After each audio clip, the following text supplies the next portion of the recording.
Hello, this is a video about ADHD because yesterday, getting comfy, and look, I've got equipment so I can do that and things happen. I've just been ADHD. Yesterday I discovered I had ADHD, or I am ADHD, whatever you want to define it as.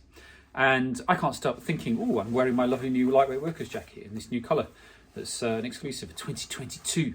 Look at that. Anyway, right, so that is a very good example of somebody with ADHD.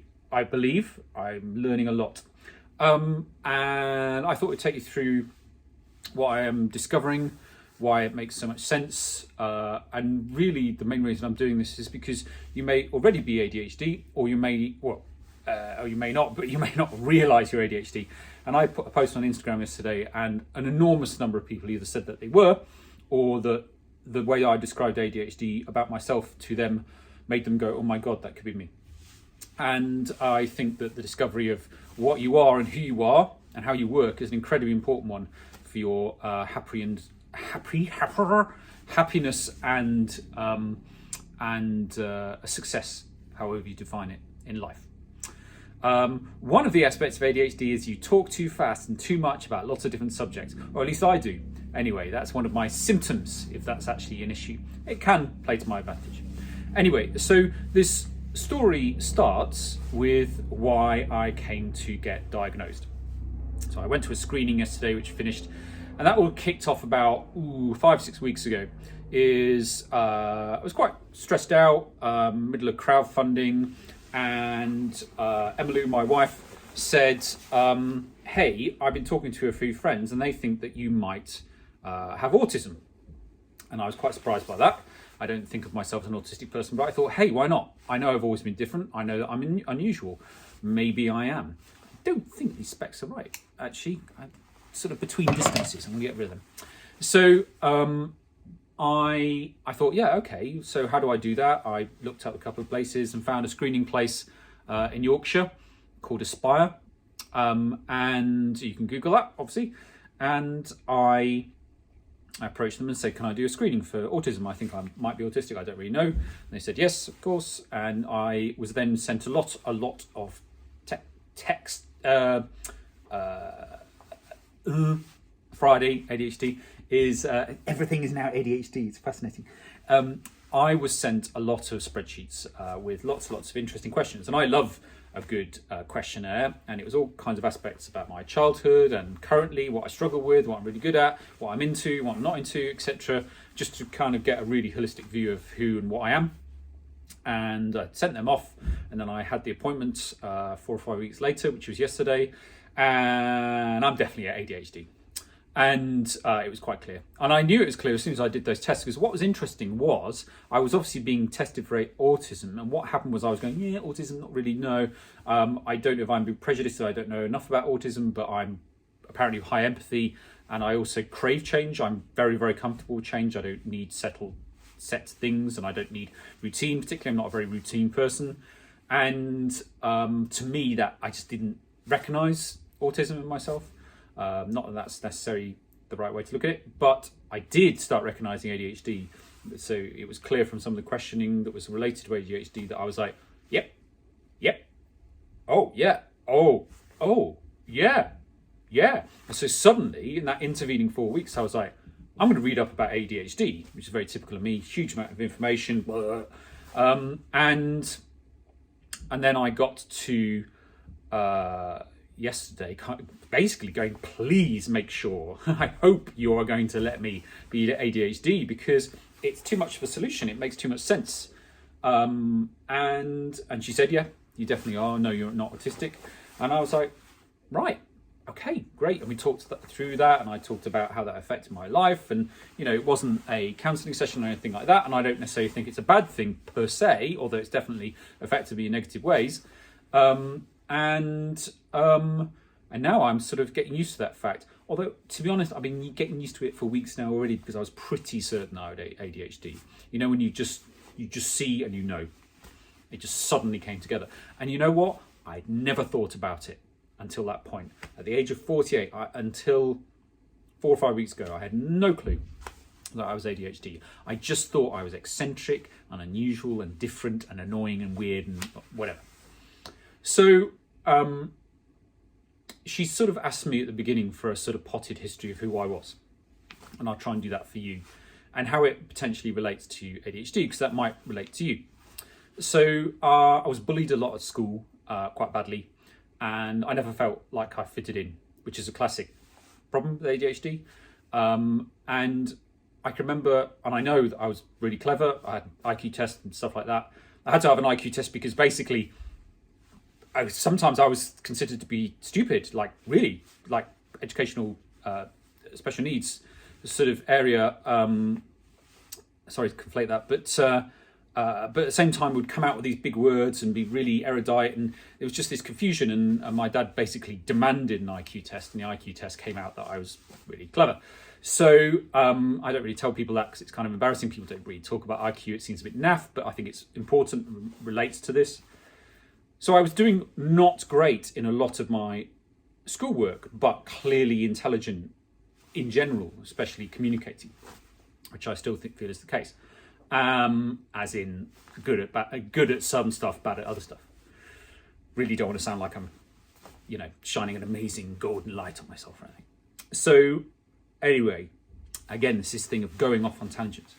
So, I'm trying to find my position. Oh, there you go, the camera. No, that's far too much bum. So, settle down, camera, come on. Right, back in the game.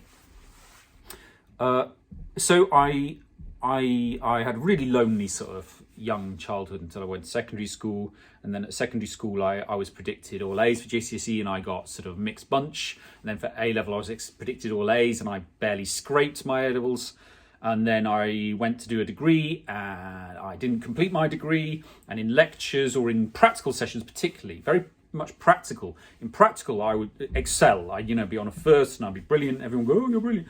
And then in my essays and my sort of formal stuff, I'd just completely fluff it. I'd just be terrible.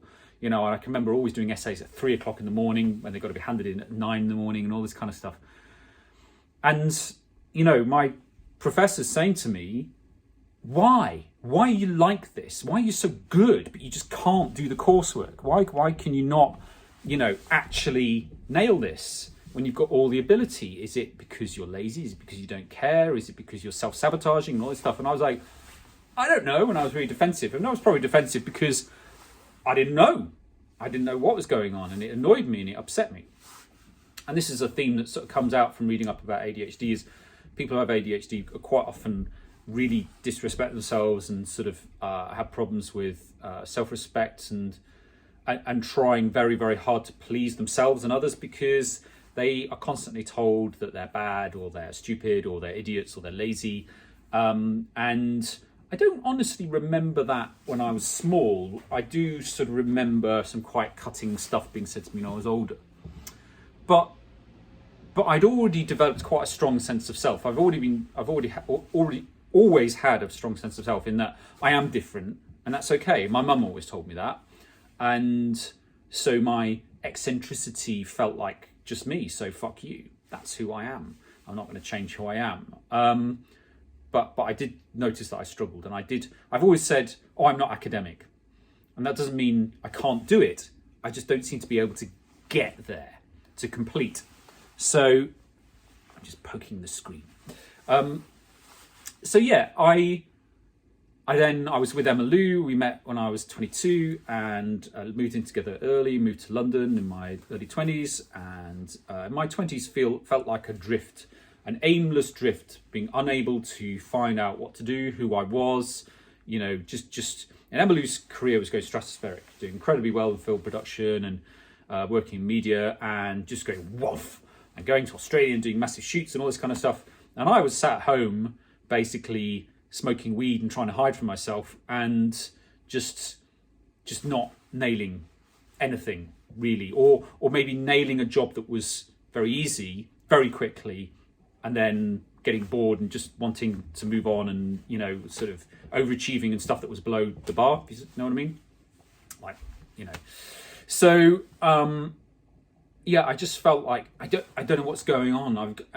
The problem is because I'd had this sort of the pivotal moments in my life was having an IQ test. when I was 11 or 12, and it being so high that people just looked at me weird, like you're an alien. And it was really bad for me in many ways, because it's really good because I went, oh right, I am clever at least. But then I was like, okay, so I've got all the gifts now. It's like being told that you're one of the Incredibles from the cartoon. You know, where you go, oh, I can run really, really fast. I've got to run really, really fast now. I've got to be intelligent. I've got to get a degree. I've got to get a PhD. I've got to lead the world. I've got to do this. And I put this enormous pressure on myself. And that pressure just increased my sense of letting myself down and other people down when that didn't happen. Boo-hoo, poor me. But I think it's important because I am a positive, forward-thinking, optimistic person. And it's quite weird looking back, actually, because I don't tend to look back much these days, and going, oh, fuck. So that's why I fluffed that, and that's why, you know, and yeah, all kinds of stuff, so much stuff, you know, it's really interesting. So, and then I did start finding my place in the world in film production when I moved into that as well. In my 30s, and we got married, and now we have kids, and I had my first business, Vulpine, which went very well, but there were certain aspects of it I find very, very tricky, and that would be lists and it's quite a specific, you know, work. And I realise now that what I'm good at is, so my problem, is that it is about focus. I'm focused on this now, and I mostly stick to what I'm doing. I've turned off my phone, and there's not much going on here, just a nice enough view, and there's nobody in the office, and I need that environment. But if people walking past, for instance, at the window that I'm facing now, I'd just be like, oh, a person, oh, that's a dog, oh, that's a dark, oh, I've got a dog like that, but different, and oh, yeah, and oh, he's wearing a coat, what coat brand is that? Oh, it looks, no, I quite like that. And it would go, and so I'd start fluffing this video. Hopefully not doing that now. And so the other thing is, you know, I sit in this office with my colleagues and I'd get asked questions. It's not a barrage, but, you know, I'd be in the middle of something and Emily would say, hey, what about the thing with the, and I'll go, what? And she'd go, the thing with the thing, should I do the, what? Sorry, what? I literally do it like that. And she's like, I'm just asking you whether I paid the thing to do the thing. Like it's not difficult. And I'll go, I don't know. Can you ask me again in 10 minutes, please? Well, why can't you tell me now? I don't know. And I could just feel my brain just go boosh off the back of my head. And that break in concentration just lost any kind of cognition.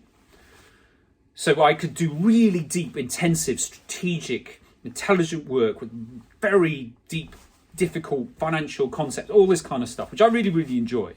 But if you ask me a basic question about whether I want a baked potato or rice for lunch, I would just be like, huh? And I just thought, obviously, that's weird. And it's different. It's unusual. It's annoying. It's tricky. And you can't work like that all the way because people do interrupt you. People need information, especially when you're running a business. And so when Emily said, why don't you get yourself tested out? I thought, yeah, why not? So I have. And what does that do for me? I think it's really interesting. Actually, what I was already doing is there's, you know, this thing called coping mechanisms, which some of you might recognise, which is that I constructed a world around me which suited my mental capacities. So that's why I've ended up an entrepreneur, because I am interested in many, many things. And I can be good at many different things, but I can only do one thing at once.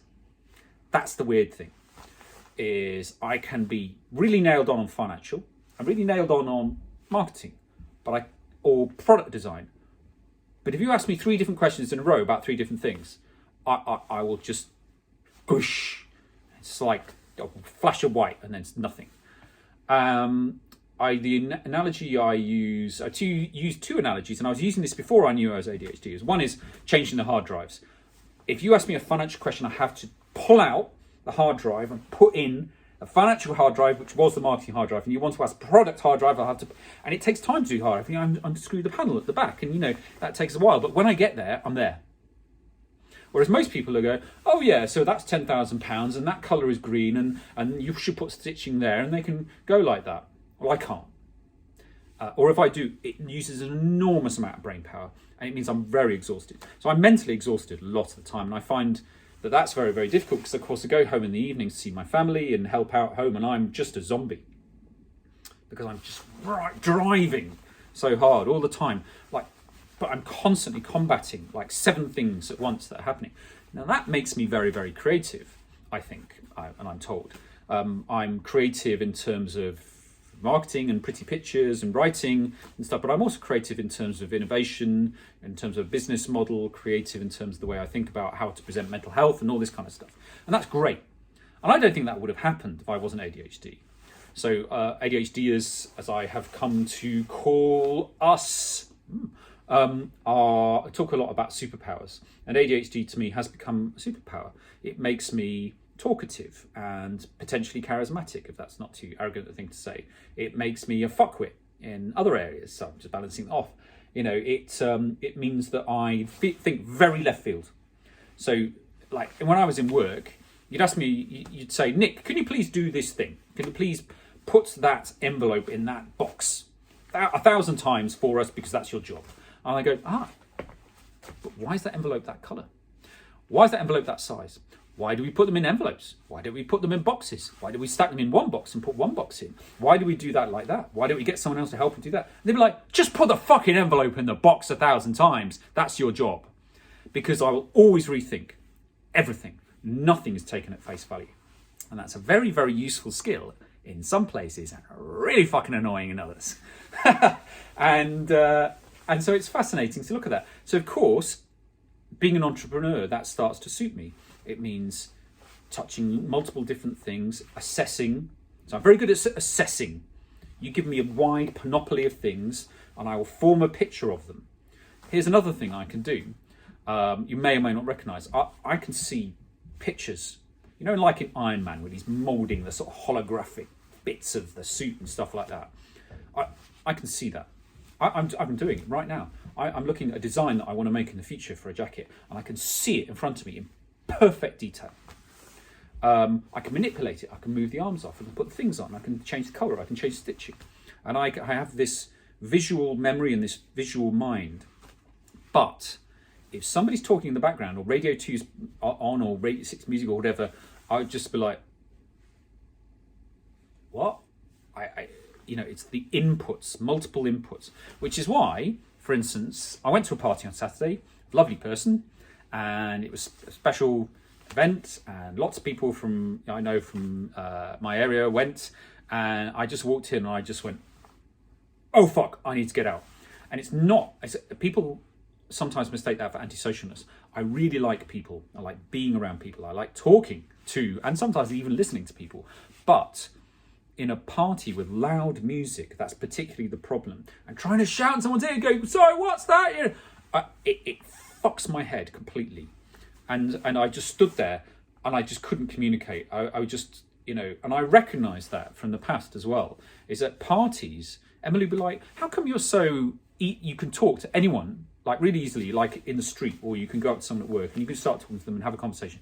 But at a party that's full of people, you will find the quietest, darkest place and you'll hide there. And I just thought I didn't like parties. And it turns out I don't like parties because it frazzles my brainwaves. It means that I find myself unable to communicate, unable to make myself clear. And it's really actually very unpleasant. Just because then what I start doing is I start going, oh, I'm acting weird. Oh, people are thinking, why is Nick normally so chatty? And he's just stood there, just staring at me, and he's just trying to, because I'm trying to work out what the hell you're saying.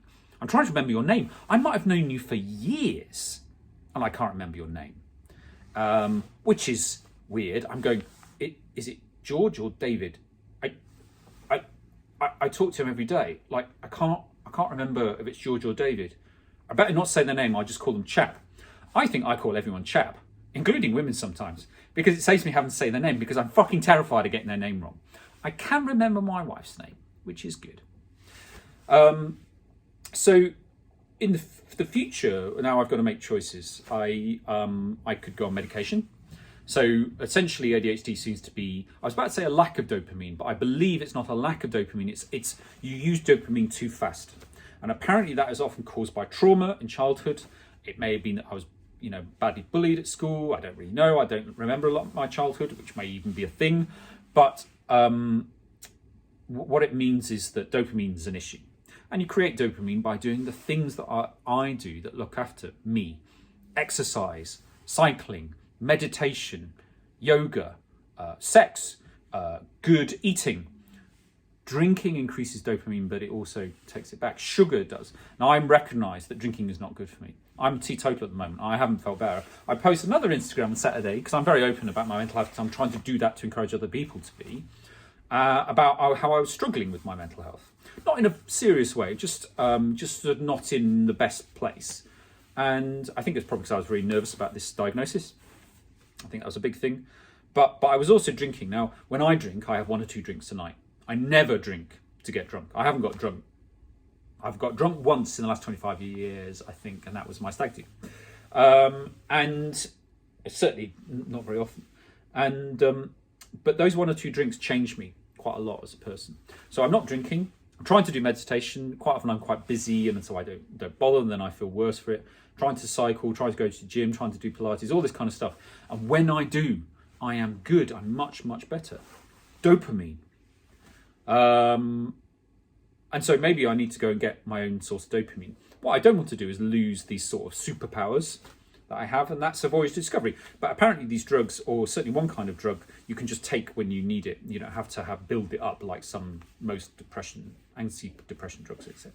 Anyway, whatever. I need to think about how I work. Maybe we've been discussing how I might get an office. I've got some noise cancelling headphones, so that reduces the amount of obviously input I have. I find that easier to work. I find it much easier to work when I have somebody come to me in a meeting with a list and just say, right, I've got all these questions. I'm going to go through these questions. You say yes or no and give me answers, and we'll go through that. And the meeting should be no more than an hour. I can't cope with the meetings over an hour. And so, Paul, who does our product production, is the manager for that. It's brilliant. And he just comes in and goes, okay, Nick, can you do this? What about that? Should we send that there? And I go, yes, no, oh, what about that? And we go through the list, and I give him all his answers, hopefully, and he goes away. That is perfect for me. Whereas if you say, so Nick, what about FRAHM? I'll just go, blah, on and on and on. It's interesting because I have a meeting next week where I'm meeting a lot of really talented people, and they need to download on FRAHM and understand it. I'm quite nervous about that meeting now because it's an hour long, and if you ask me to describe FRAHM, you could literally watch me talk for a week. I mean, I would take short breaks and I would go for a wee and eat occasionally, but I could just talk constantly about that until somebody snaps me out of it or plays Radio 6 music, and I go, what? Eh? I mean, I do that. I used to play PlayStation 2 when I was younger, and I would play it all night without even realising it was all night. And I played to 4 o'clock in the morning, and I had work, and I had to get up in 3 hours, and I'd just go, oh my God. This is when Emily was away on a big shoot or something, so there was nobody to tell me to go to bed. I'd be like, shit, I've been playing PS2 for 8 hours, solid. I haven't got up to go to the toilet, I haven't eaten, I haven't drunk. I feel like absolute, pink eyes, I feel awful. Why do I do this to myself? All those questions you have about yourself, and you go, why am I like that? Why do I do this to other people? Why do I do this to myself?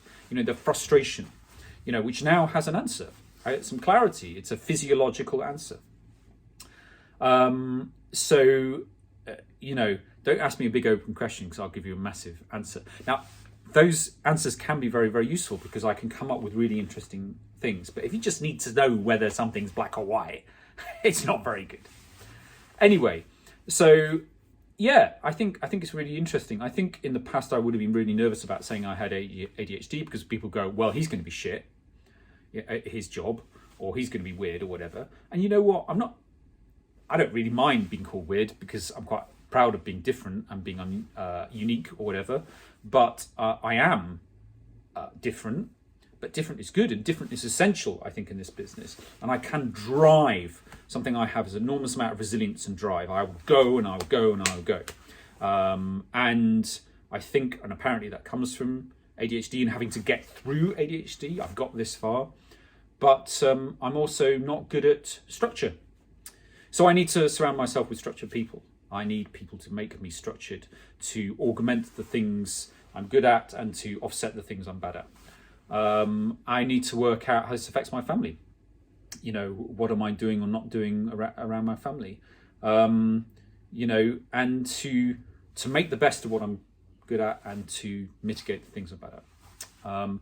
So I think there's so much I could say about this in an ADHD way. I just think that is enough for now. But what I would say to anyone who is hopefully still with me is that if you recognise these things, please go and get yourself screened.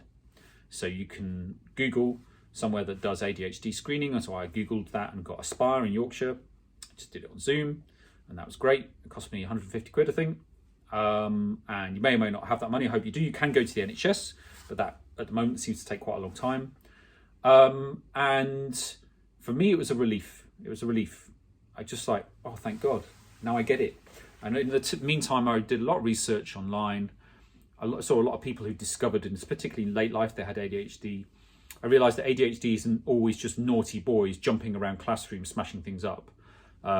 It can be just simply, huh? Squirrel? What?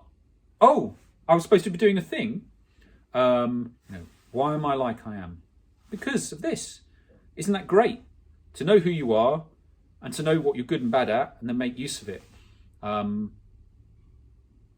Try it, because you might like it. Ooh, that's a cheesy ending. Take care, look after yourself.